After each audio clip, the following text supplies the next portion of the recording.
Sonic Heroes. Alright, what is up, everybody? My name is Nathan Sample, and welcome to this exciting new video where I'm playing some Sonic Heroes. I'm not going to play through this entire game, just so everyone knows, because all of these individual stories are the same with little differences. Team Rose is easy, Dark is hard, Chaotix is, if you're stupid, and then Team Sonic is normal. And then to get to the final story of the game, you have to literally collect all the Chaos Emeralds, which you can only get by doing some insane, weird mini-game 7 times to get all the Chaos Emeralds. But this was a big game from my childhood. I played it all the time. It was actually in a kiosk at Walmart as the demo for the GameCube. So to me, this game is very synonymous with the GameCube as a console. And also, this animation is so beautiful. Guess what, Sonic Heroes? He sent him one of those letters with magical moving photos.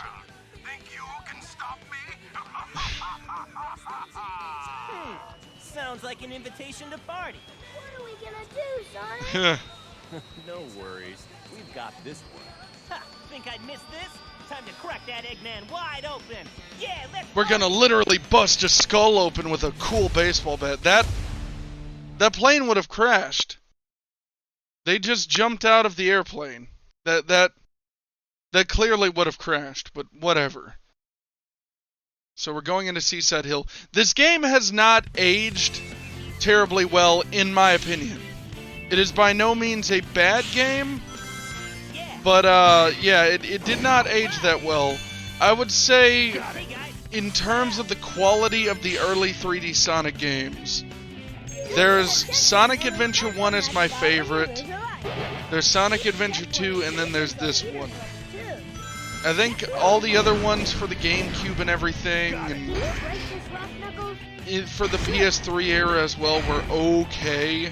Up until, like, Generations and Colors, when it actually went back to being enjoyable. A lot of reviews of the time, basically. By the way, you get these keys, I believe, to unlock the bonus stage. Oh.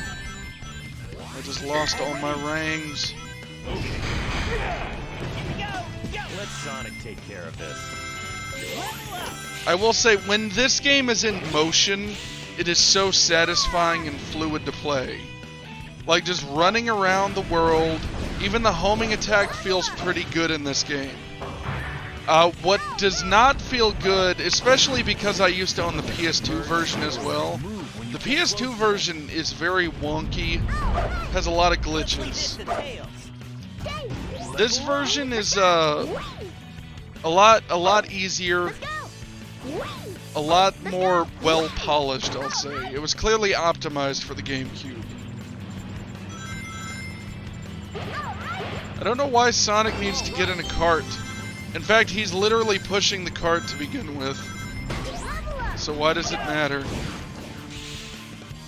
Reminds me of that old, I believe it was a Sonic Paradox animation, where it's just Sonic in a cart, and he's just driving and he stops and goes, wait, why the F am I in a car?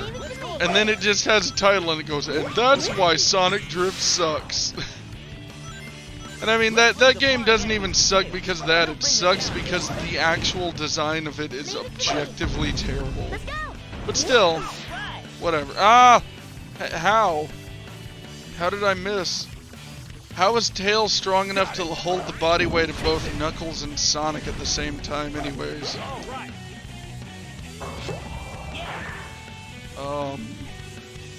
No, I would rather shoot off in this direction. Leave it to me.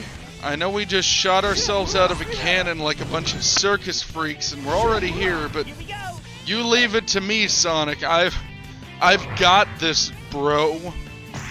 I've got this crap in the bag, in the hizzy, yo. I'm cool, I'm down with the times. Tails is just like a super genius who's constantly trying to be relatable to other people. So he's sitting there like, oh, I love to watch the TV, my fellow kids. Did you see that new episode of Kojak that they just aired on the local TV channel? Well, I guess they don't make new episodes of Kojak, but he's like, did you ever see that episode of Kojak where he has to bail his captain's sister-in-law out of a mob heist? Isn't that cool? Also, Knuckles... So as a kid, Knuckles was probably my favorite, him and Omega. As an adult, I think maybe Sonic feels better to control to me. But I remember I would constantly switch over to Knuckles because I like to punch people as a kid. Like, I was always playing as Knuckles. Until the game forced me to change into a different character. I think that in order to improve this game, I know that that's the whole idea is teamwork, Team Sonic, Team Amy, whatever. That's the whole gimmick of this game, but I think the best thing for this game actually would have been for Team Sonic to just make it Sonic running through this world. Because the running feels great, and the stages are set up in a way where it feels like the natural evolution of 2D Sonic. You're going through these thin sections and moving very fast. The only thing it's missing is a proper spin dash. You kind of don't have that. You have a move that's kind of like it where you blast forward like that. But it's not a full-on spin dash. We got our Team Blast. This is a cool feature. I like how it changes the entire scene as well. Another flaw in this game is that in order to get to the final story, you have to beat the game 4 times. 4 freaking times you have to beat this game just to get to the final story. That to me is absolutely ridiculous. And the stages are the same with minor differences. And then you have to do mini games to get all the chaos emeralds. They needed to cut this down and change some things around, and it would have been fine. I would say the sound design in this one is so far superior to earlier Sonic games as well. Like, Sonic Adventure 1 and 2 are some of the worst sound mix games ever made. Like, I guess they didn't record the audio on different tracks.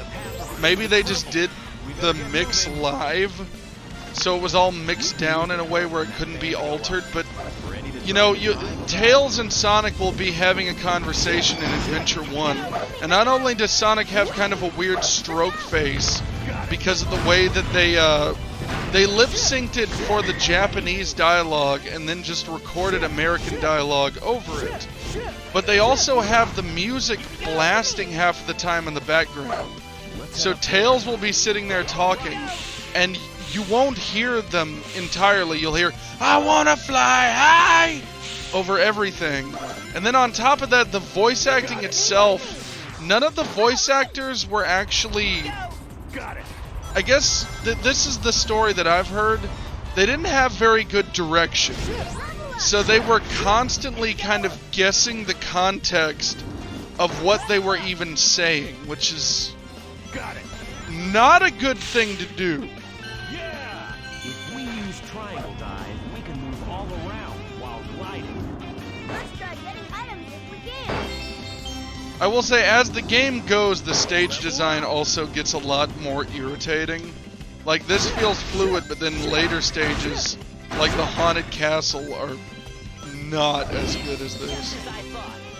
Which is an issue that plagues a lot of games. It's not even a Sonic-specific issue. I feel like a lot of games start off with really strong, memorable level design that's just fun to play. But then, because you need to make a game more difficult as they go on, the game developers don't know always how to keep the flow of things and also increase the difficulty. switch back and forth to get them oriented the way I want them to be. Yes! This turtle is swimming with a block on his back. Yeah, it's actually very strange. Well, at least he'll carry it, not us. It seems like those robots are protecting that gate. Let's check out the robots first. Oh my gosh. I will say, I did compliment the dialogue, and I do stand by that. This dialogue is objectively a lot better than in the adventure games, because it sounds like the voice actors actually know what they're saying. But I will say one thing is that Tails literally sounds like a 3-year-old in this game, and he doesn't normally sound this young.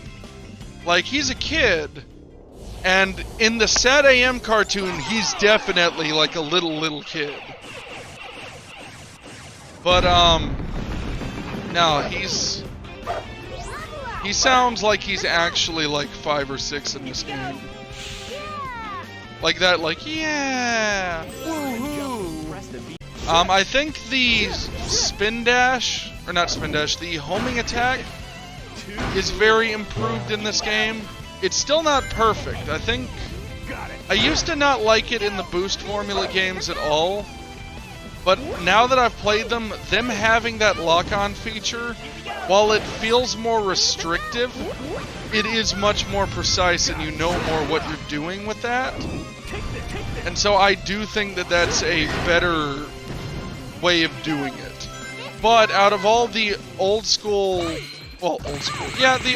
3D Sonic games, this one definitely has the best homing attack. Because I feel like more often than not, it does what I want it to do, but on occasions it'll just send you veering off of a cliff.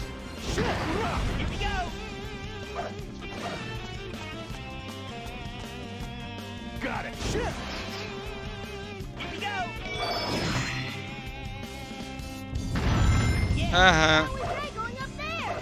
And now here's the obligatory chase scene where you're being chased by a large object.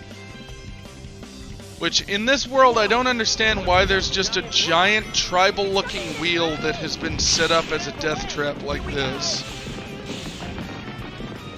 Like, it was just set up specifically to vex Sonic the Hedgehog, to cause him pain, to make him run. Although, I guess it makes more sense than a giant diesel truck that takes up 2 whole lanes or 3 whole lanes like in City Escape and Adventure 2.